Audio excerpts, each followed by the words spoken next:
Can a single moment truly change a life? In this rare and powerful retelling of a fictional yet deeply meaningful story from Buddha's time, we meet Ravana, a master thief known across kingdoms, untouched by guards, unbound by rules.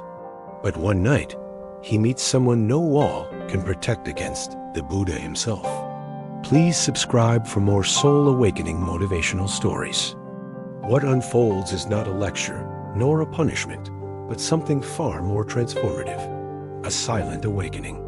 This isn't just a story about a thief. It's a story about all of us, those parts we hide, deny, or believe are too far gone to be saved. If you've ever believed you are too broken to change, this story is for you. The Thief Who Bowed Only Once, a tale of instant awakening. In the ancient city of Vaishali, where lotus ponds glittered like scattered stars, and the markets never truly slept, the streets had two kinds of whispers, those about the Buddha, and those about a man called Ravana, the silent thief. He was known not for violence, but for invisibility.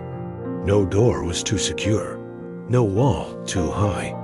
And though he stole from the wealthy, he kept nothing as wealth, if it could be called that, vanished as quickly as it came.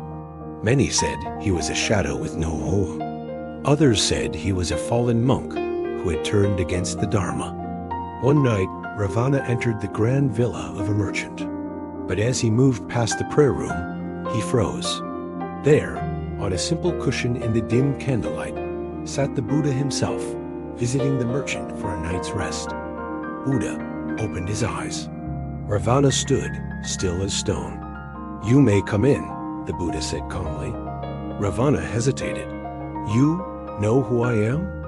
"Only if you know who you are," Buddha replied. To his own astonishment, Ravana stepped forward, not out of guilt, but out of curiosity. He had escaped 100 guards. But now, before a man who did not move, he felt more seen than ever before. "I don't bow to holy men," Ravana said coldly. Buddha nodded. "That's wise. Most holy men demand bows to feed their pride. You don't want me to repent? I want nothing from you." Silence. "You're not afraid I'll rob you?" Buddha smiled. "You can't steal what I've already given away." Ravana stared, confused. "And what have you given away?" he asked. "My attachment to everything you came for." Ravana sat down. "So you're saying I can take the gold and robes and walk free?" "You could," Buddha replied. "But the question is, will you be any richer?" That struck Ravana harder than any sword. He had stolen jewels, spices, scrolls, but never peace. His wealth never stayed. His mind never slept. He leaned forward. "You think you know me?" "I don't," said Buddha gently. "But I know suffering. I know the look of someone who is tired, not of the world, but of themselves." Ravana's lip trembled for a moment, but he swallowed it down. "Don't try to change me." "I won't," Buddha said. But truth does not need force. It only needs to be seen. The next night, Ravana returned, not to steal, but to listen. He stood outside the monastery's discourse hall, hidden behind pillars, listening as the Buddha taught. "A man who steals gold loses it. A man who steals peace never finds it.